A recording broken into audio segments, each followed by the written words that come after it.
salutations, respect, and love. I am Scott. You are in the Prog Corner, where today we're going to crack open my skull and see what 10 albums reside there.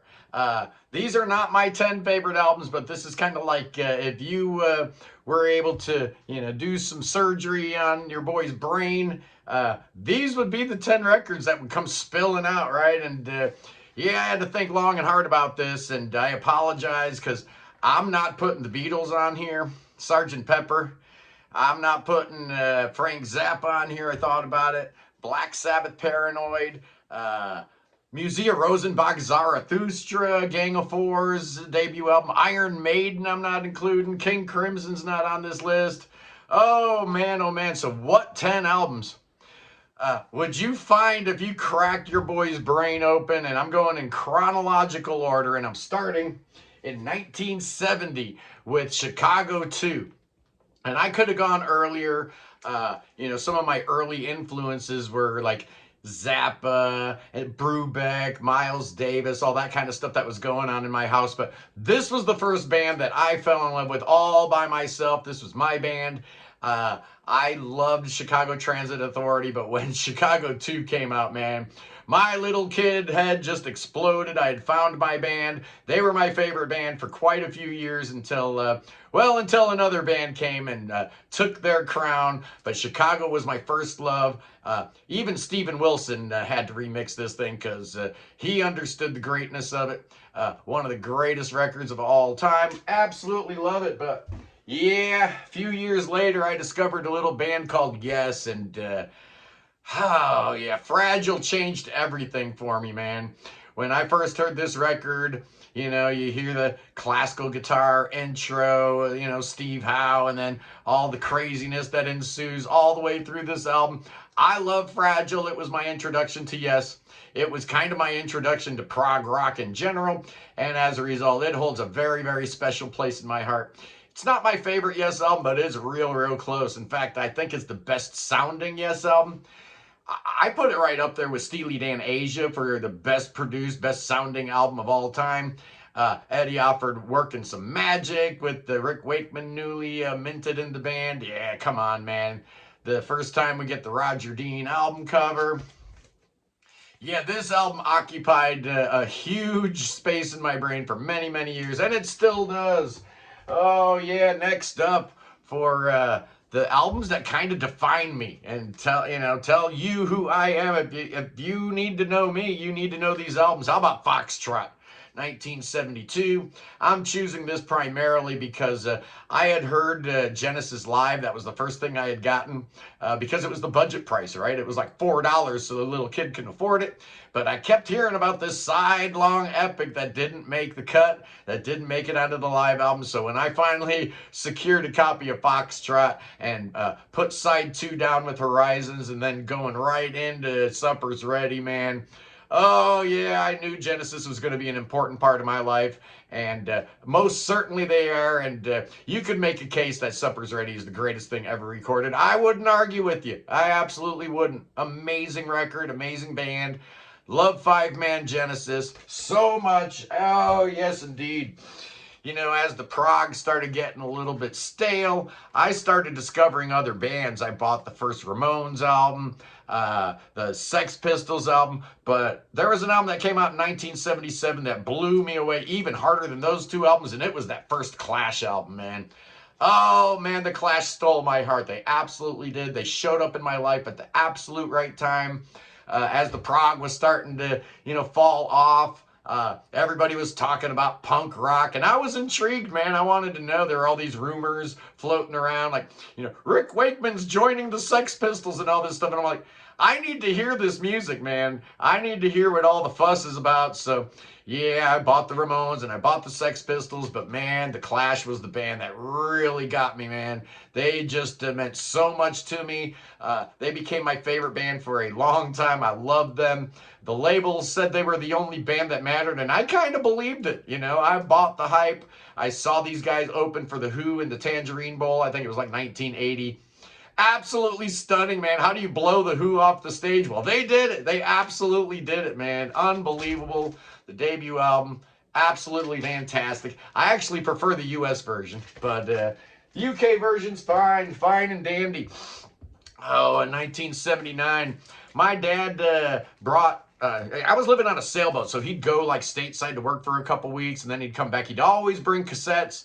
And one time he brought XTC's Drums and Wires, and I fell in love with that band. But I'm spotlighting the fourth album today, Black Sea, because this was the first one I bought on release date, you know, in real time. So I was super excited because after I got Drums and Wires, I went back and got Go To and White Music, and I thought they were amazing albums too. And then this puppy drops. Oh my goodness gracious, Black Sea. Oh, the Steve Lillywhite production is so good, man. I told Andy Partridge one time that I thought this was my favorite XTC album, and he's like, I certainly hope you took your Excedrin ahead of time because this record will give you a migraine. It's so loud. Oh, it's so loud and beautiful, and that amazing drum sound. Oh, oh man. So good, so powerful. Dave Gregory and Andy Partridge, you know, they're dueling guitar parts with Colin Moulding just laying it down. Oh, I love this band. I love XTC so much. And yeah, Black Sea did not disappoint me, man. What an exciting day that was for me, going to the record store, picking this thing up and realizing it's every bit as good as Drums and Wires. Oh yeah, and a lifelong obsession was born, absolutely. Yeah, so as we go on into the 80s, the punk rock thing kind of took hold in the US and the whole American hardcore thing, and I joined a punk band, and I was really into all that Dead Kennedys and Black Flag and, you know, all that stuff going on, Circle Jerks, all that stuff going on in California that I absolutely fell in love with. There was some great punk going on in DC also. We're going to talk about DC in a minute. I got a band from DC coming up here. But it was the whole California punk thing that really, really got me. And the best band of all of them was the Minutemen. Oh man, the Minutemen. I'm spotlighting this here EP called Buzz or Howl Under the Influence of Heat. This came out between their second and third albums. What Makes a Man Start Fires and Double Nickels on the Dime. And this thing is the best thing they ever did. It's short. Yeah, it's only like 15 minutes long. But it expands the whole vocabulary of what Minutemen were doing. So amazing, so creative, just an incredible record. I love every track on here. If you don't know Minutemen, this is a real good place to start. Like I said, it's only like 15 minutes long. So, you know, if you don't like it, then you can, you know, breeze right through. But you're going to love this thing, man. I know a lot of you guys have not heard this record. You need to hear this record, Buzz or Howl Under the Influence of Heat. Oh, it's so good, boys and girls. But as we continue on in the 80s and the early 90s, we started getting into this whole indie rock thing, man, and I fell under its spell. I loved all the lo-fi stuff like Sebadoh and Pavement and all that stuff going on, you know, later on around the turn of the century in the Pacific Northwest, like Built to Spill and Modest Mouse and Death Cab for Cutie and all those bands. You know, bunch of bands I could have gone with, including like Broken Social Scene and Deerhoof, but the band that totally won me over, won my heart over, was Guided by Voices, and this here album, B-1000. This was the first one I heard by the band. I was living in Miami at the time, and WVUM started playing a couple tracks off here. I think I Am a Scientist was the first thing I heard. And I just realized I needed to know everything about this band, led by a fourth grade school teacher, you know, everything done on, you know, 4-track Tascams. And the whole time your brain is thinking, man, these songs are so good. What if they went into a real studio? And so your brain kind of connects the dots, and it's just amazing. Some of the greatest songwriting in the history of mankind. Robert Pollard, Guided by Voices, changed my life. There's his signature. Man, I love me some Robert Pollard, and B-1000 is and always will be my favorite album by them, although Alien Lanes comes awfully close, Under the Bushes, Under the Stars, Mag Earwig, Do the Collapse, Isolation Drills, all great albums, but this is the one right here, boys and girls, B-1000. Every track on here is a winner. Tractor Rape Chain, Echoes Myron, Demons Are Real, Smothered in Hugs, Hot Freaks, Hardcore UFOs, on and on and on. Every song's amazing. Every song's different. Gold Top, what is it? Oh, the Gold Heart Mountaintop Queen Directory. Oh, man, every song. You need B-1000 in your life. Absolutely. Continuing on in the indie vein, in 1999, I started reading this web zine called Pitchfork, right? And all of a sudden, I started reading about all these bands I'd never heard about before, but the writing was so good, man. These people that were writing for Pitchfork back then, around the turn of the millennium, just incredible, incredible. And I think the first album that I saw that they gave a 10 out of 10 score to was this one right here.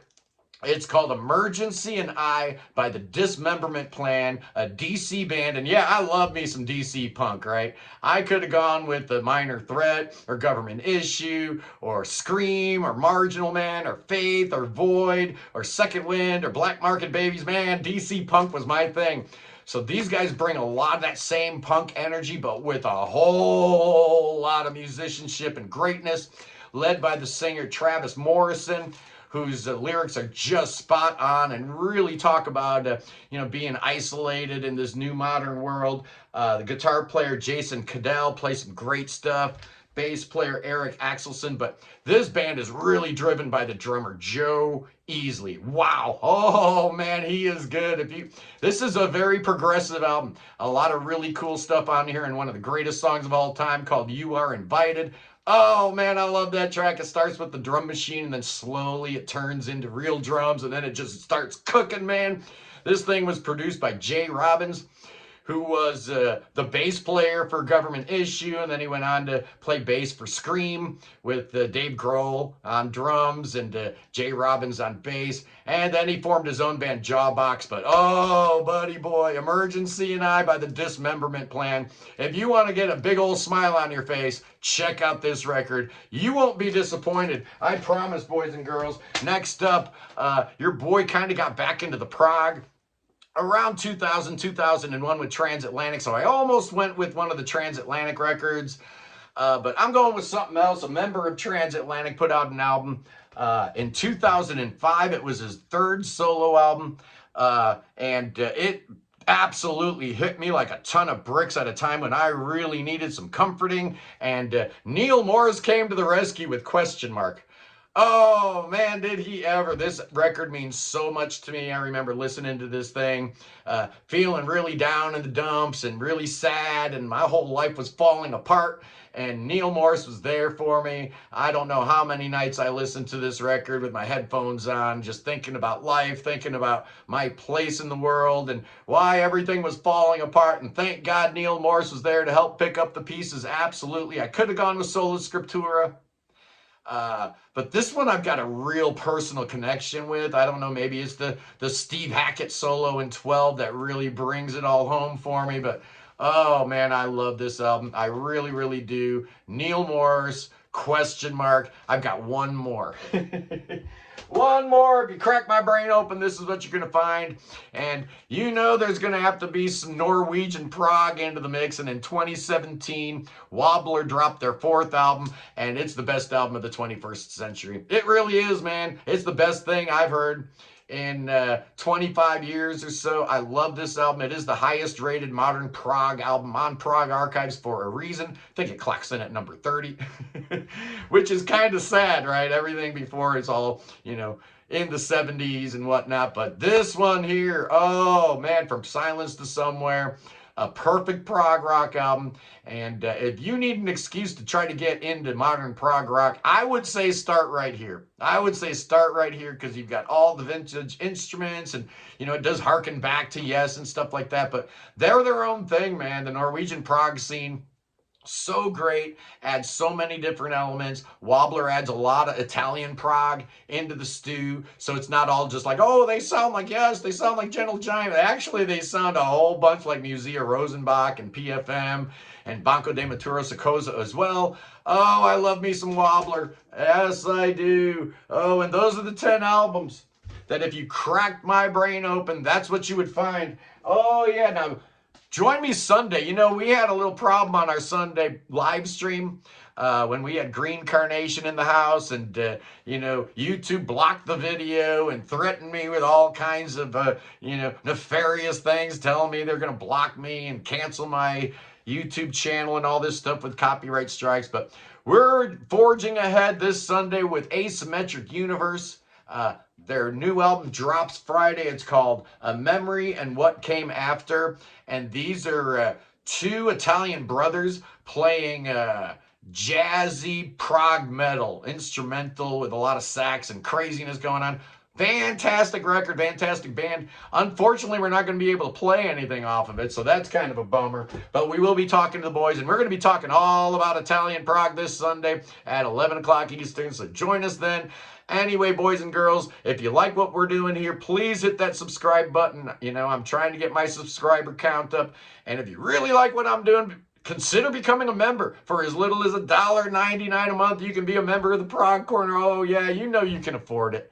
You know you got 8 quarters lying around somewhere. Just give it to me and we'll call it a day. Anyway, boys and girls, I love you. Peace in the Middle East. Free the Ukraine. Free Tibet. Free your mind. Free beer. Free Willie. And God save King Chucky III. Save that king. That king needs your saving. Bring him to America. Oh, I got a little something for that king. I sure do. Crack my brain open and find out what's going on in here. It's all about King Charles III and snakes. Oh, what's wrong with me? Why must I dance with snakes? I don't know. There's something wrong. But we're going to get it fixed. We're going to get it figured out. I love you guys. I'll see you Sunday. Peace.